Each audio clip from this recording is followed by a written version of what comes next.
नमस्कार प्रेक्षकांनो, आजच्या एपिसोडमध्ये इथे भूमी आता रागिणीला म्हणत असते की CCTVचं काय काम असतं. CCTV कसं सगळं कॅप्चर करतो, बरोबर की नाही. तशी मी तुमच्या नशिबाने लावलेला CCTV कॅमेरा आहे.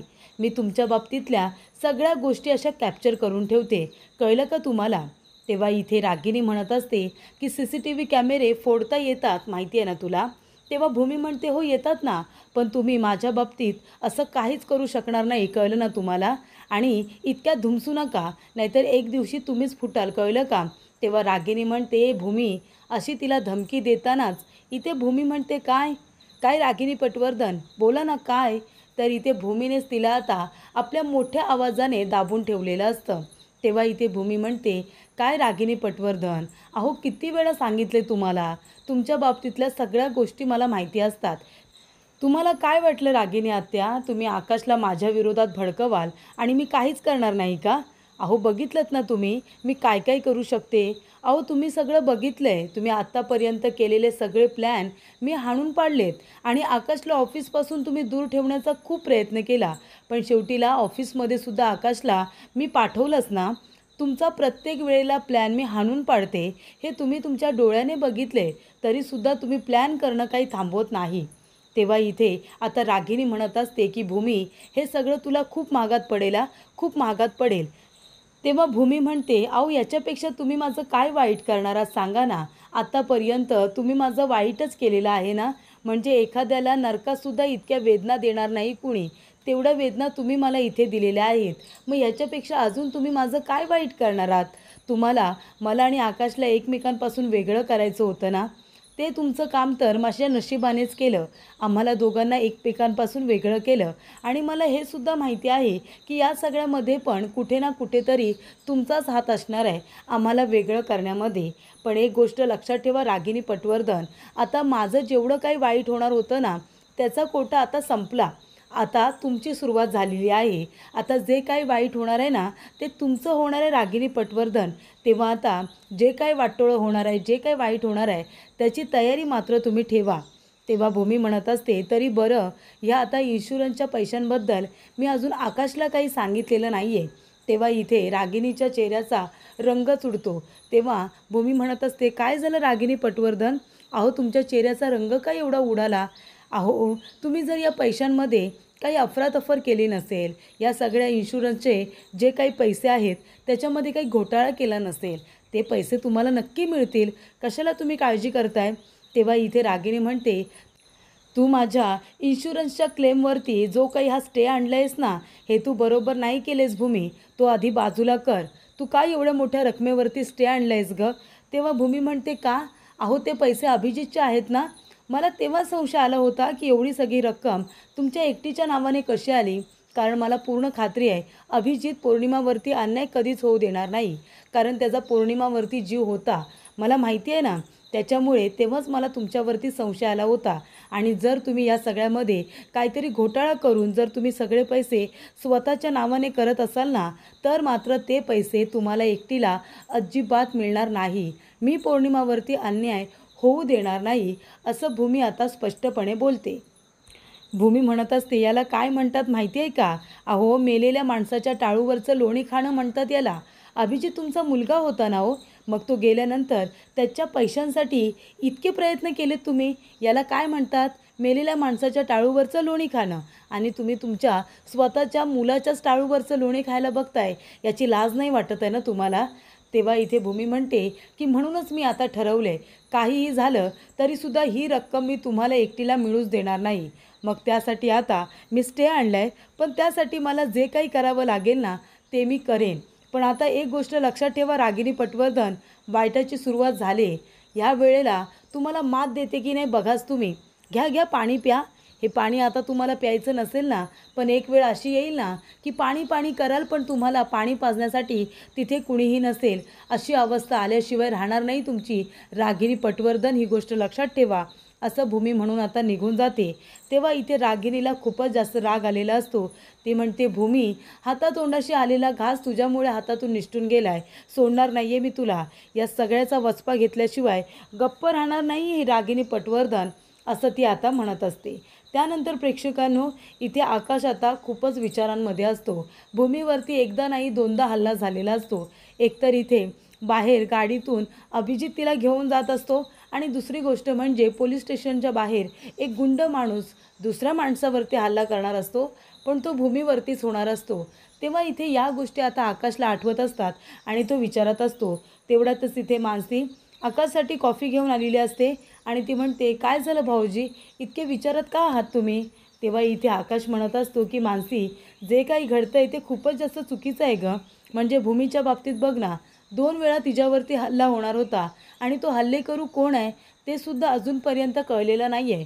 पण इथे भूमीच्या डोक्यामध्ये काहीतरी वेगळंच आलं आहे.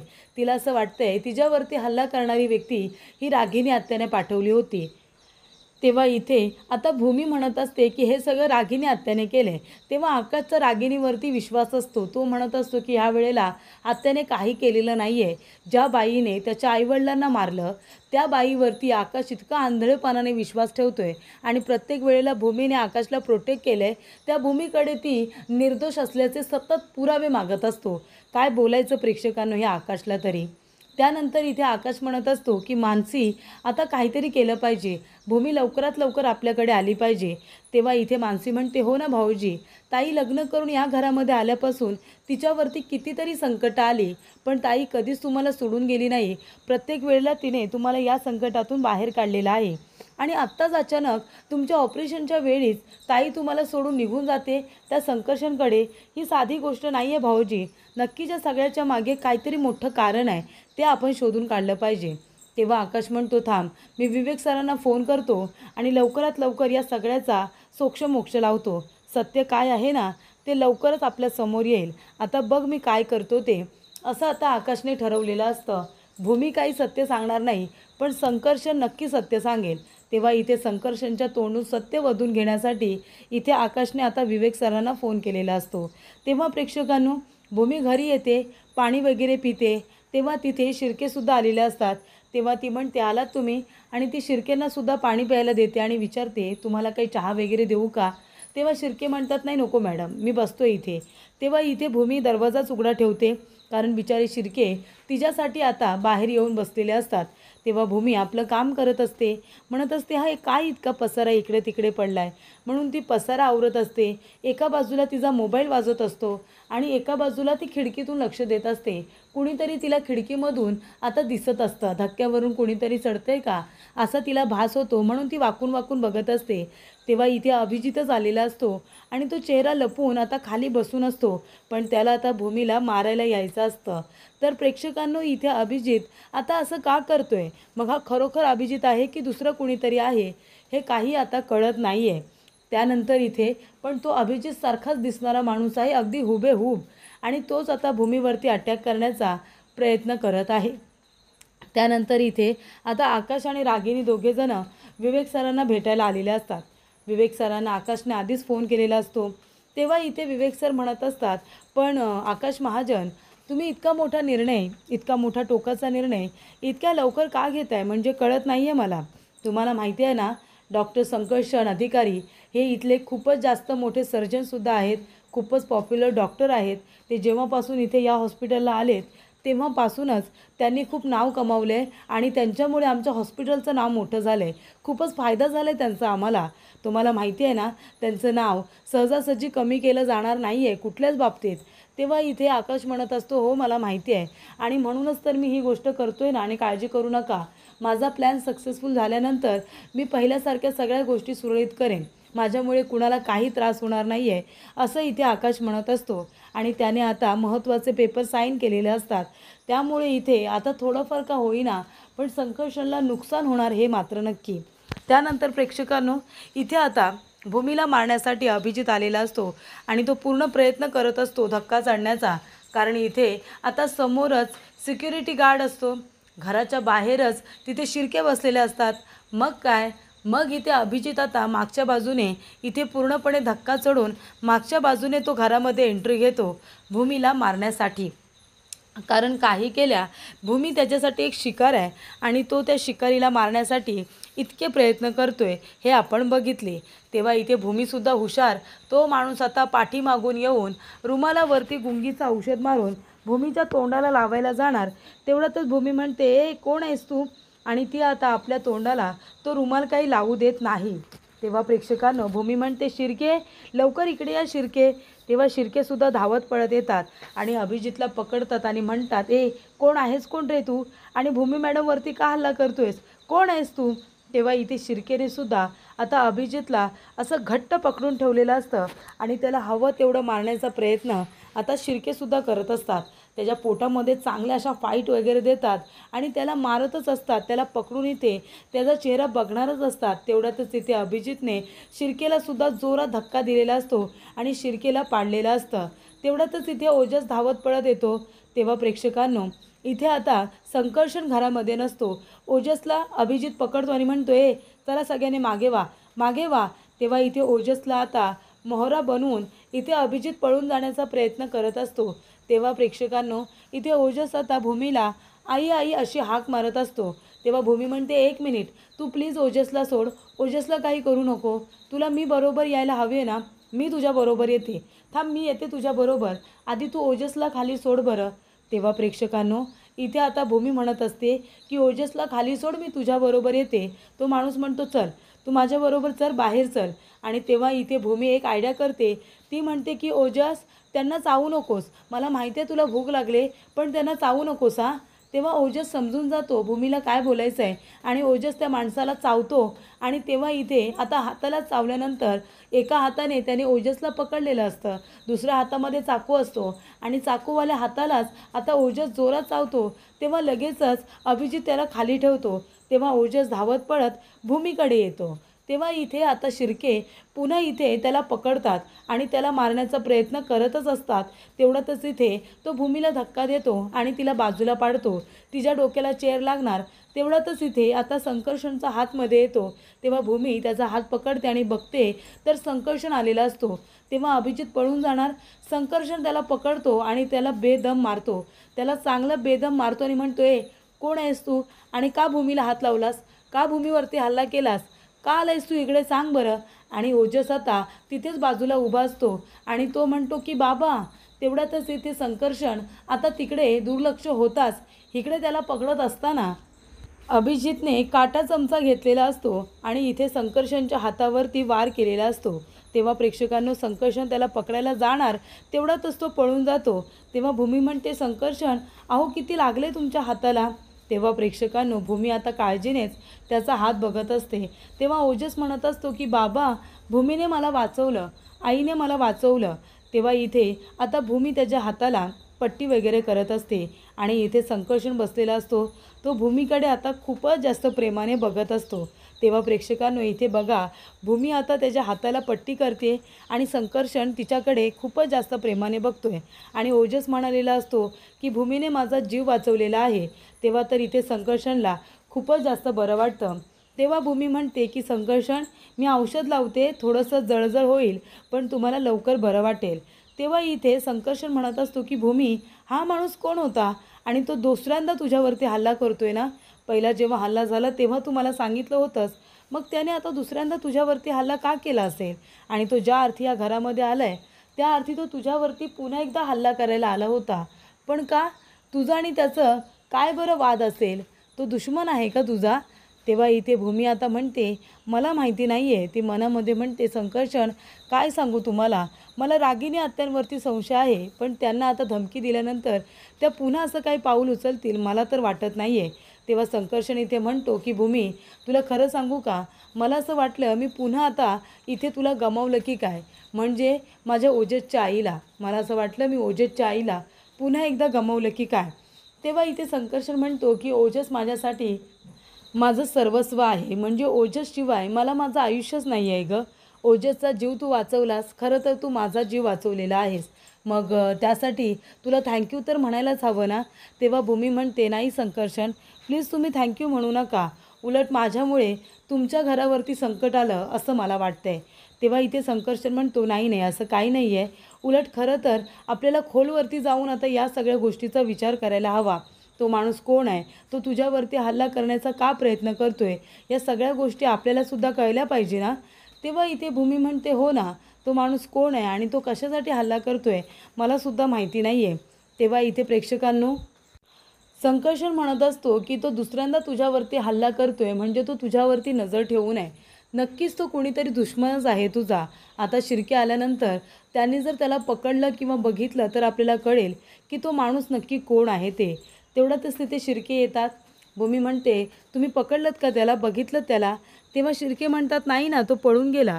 पण तो पळत असताना आहे ना, त्याच्या मोबाईलवरती सारखा एक फोन येत होता आणि त्याच्यावरती आर असं शब्द होता. त्याच्यावरती आर असा शब्द होता. त्यामुळे आता नक्की त्याला कोण फोन करत होतं ते सुद्धा मला कळलं नाही. तेव्हा प्रेक्षकांनो, इथे आर, तेव्हा रागिनी आता ही आर नावाची आहे. भूमीला असं वाटतं कदाचित रागिनी आत्यांचा तो माणूस नसेल ना, असा संशय आता भूमीला सुद्धा आलेला असतो. तर प्रेक्षकांनो, इथे आता आकाशला गायकवाड सरांनी फोन केलेला असतो. गायकवाड सर म्हणत असतात की भूमी मॅडमवरती पुन्हा एकदा हल्ला झालेला आहे संकर्षणच्या घरामध्ये. तेव्हा इथे आकाश म्हणतो, काय, भूमीवरती पुन्हा हल्ला झाला? पण कसा काय झाला? तिथे सिक्युरिटी तर होती ना, तुम्हाला कोणी सांगितलं? तेव्हा गायकवाड सर म्हणतात की आमचा तिथे हवालदार आहे ना शिर्के, त्यांनी फोन केला होता की इथे भूमी मॅडमवरती पुन्हा हल्ला झालेला आहे. तो माणूस कोण आहे, कशासाठी आला होता ते काहीच कळलेलं नाही आहे. पण तो तिथून पळून गेला आणि आता त्या बऱ्या आहेत. तेव्हा इथे आकाश म्हणत असतो, गायकवाड सर प्लीज प्लीज तुम्ही अजून भूमीची सिक्युरिटी वाढवा ना, प्लीज मी तुम्हाला रिक्वेस्ट करतो. आणि अजून एक महत्त्वाची गोष्ट, तो दीपक आहे ना, तो दीपक ज्याने कोलते प्रकरणामध्ये हे सगळं फ्रॉड केलं होता, आम्हाला फसवलं होतं, त्या दीपकबद्दल तुम्हाला अजून काही माहिती मिळाली का? तेव्हा इथे सर म्हणतात की नाही, दीपकबद्दल अजून कुठलीही माहिती मिळालेली नाही आहे. तेव्हा आकाश म्हणतो, प्लीज तुम्ही त्या दीपकलासुद्धा लवकरात लवकर पकडा. कदाचित या सगळ्याच्या मागे तो दीपकसुद्धा असू शकतो असं इथे आकाशला आता वाटत असतं. तेव्हा इथे रागिनी आपल्या मनामध्ये म्हणत असते की अरे देवा, इथे तर आता आकाशने त्या दीपकचंच नाव घेतलं. आता या प्रकरणामध्ये जर दीपकचं नाव घेतल्यानंतर पोलिसांनी त्यांचा शोध सुरू केला आणि इथे जर आता पोलीस बंदोबस्त वाढवून दीपकला पकडलं, एकदा का दीपकला पकडलं की आपोआपच हे लोक माझ्यापर्यंत पोचतील. काहीतरी करून आता हे सगळं थांबवलं पाहिजे. तेव्हा मानसी येते आणि म्हणते, भाऊजी प्लीज प्लीज तुम्ही काही करा, पण ताईला आता लवकरात लवकर इकडे घेऊन या. ताईच्या जीवाला तिथे धोका आहे. एकदा नाही तर दोनदा तिच्यावरती हल्ला झाला आहे. तुम्ही लवकर ताईला इथे घेऊन या बरं. तेव्हा इथे आकाश म्हणतो की मानसी, तू इथे रोज आता स्वागताचं ताट तयार करून ठेवतेस ना? तेव्हा मानसी म्हणते, हो भाऊजी, मी रोज ताट तयार करून ठेवते. तेव्हा आकाश म्हणतो, ह्या पाकळ्यांमध्ये काटे तर नाही आहेत ना? तेव्हा मानसी म्हणते, नाही भाऊजी, त्या पाकळ्यांमध्ये काटे अजिबात नाही आहेत. तेव्हा प्रेक्षकांनो, इथे आकाश म्हणत असतो की आरतीचं ताट लवकरच तयार ठेवत जा. तुला माहिती आहे ना मानसी, मी तुला सांगितलं आहे लवकरात लवकर भूमीला मी घेऊन येणार आहे. तेव्हा तिच्या स्वागतासाठी हे आरतीचं ताट तयार हवं आहे. हे बघ, मी एक प्लॅन केला आहे. त्यासाठी मी विवेक सरांना भेटायलासुद्धा जाणार आहे. मी जे ठरवलं आहे त्याच्यामुळे आता संकर्षण लवकरात लवकर इथे बोलता होईल आणि मला भूमी नक्की तिकडे का गेले याचं कारणसुद्धा कळेल. त्यासाठी मी खूप मोठा निर्णय घेतला आहे. तेव्हा इथे रागिनी म्हणते, आकाश, काय करतोयस तू? हे बघ, हे सगळं करायची काही गरज नाही आहे. अरे का करतोयस तू हे सगळं? एवढा टोकाचा निर्णय घेऊ नकोस. याच्यामुळे तुझं नुकसान होऊ शकतं, कळतंय का तुला? तेव्हा आकाश म्हणतो, आत्या, भूमी घरी परत येण्यासाठी मी तिच्यासाठी वाटेल ते करू शकतो आणि हे तुलासुद्धा माहिती आहे. आणि ती घरी परत येणार असेल आणि त्यासाठी माझं कितीही नुकसान झालं ना तरीसुद्धा मला चालेल. पण आता मी जे ठरवलं आहे त्याच्यातून मी अजिबात माघार घेणार नाही आहे, असं इकडे आकाश ठरवतो.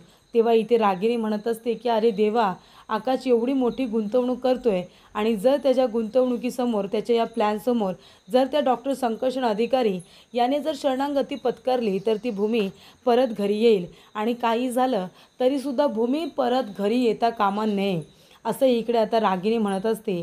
तेव्हा आकाशने पुन्हा एकदा विवेक सरांना फोन केलेला असतो. तो म्हणतो, सर, तुम्ही जी मीटिंग आता 4 दिवसांनी करणार होता ती मीटिंग तुम्ही प्लीज उद्याच्या उद्या ठेवा आणि संकर्षणलासुद्धा मीटिंगसाठी बोलावून घ्या, असं इथे आता आकाश म्हणत असतो. त्यानंतर प्रेक्षकांनो, पुढील भागामध्ये इथे आता सगळेजण बसलेले असतात. रागिनीने आकाशला सांगितलेलं असतं की एवढा मोठा निर्णय घेण्याच्या आधी आपल्या बोर्ड ऑफ डिरेक्टरजवळ तरी बोलून घे, पण आकाश तसं काही करत नाही. तेव्हा इथे त्याने हा परस्पर घेतलेला निर्णय असतो आणि तेव्हा संकर्षण मीटिंगला येतो. तो म्हणत असतो की सर, आपली मीटिंग 4 दिवसानंतरची होती ना, मग तरीसुद्धा इतक्या घाईघाईमध्ये तुम्ही आज मीटिंग का ठेवली आहे सर? तेव्हा विवेक म्हणत असतो की कारण आज आपल्याला एक महत्त्वाची अनाऊन्समेंट करायची आहे, कारण आपल्या हॉस्पिटलमध्ये नवीन CEO आता जॉईन झालेले आहेत. तेव्हा इथे नवीन CEO म्हणजे कोण? तर आकाश महाजन हा आता त्या हॉस्पिटलचा नवीन CEO हा बनून आलेला असतो. तेव्हा इथे आकाशला बघितल्यानंतर संकर्षण आणि भूमी दोघांनासुद्धा खूप मोठा धक्का बसतो. तर इथे आकाशने मुद्दामून हा घेतलेला निर्णय असतो.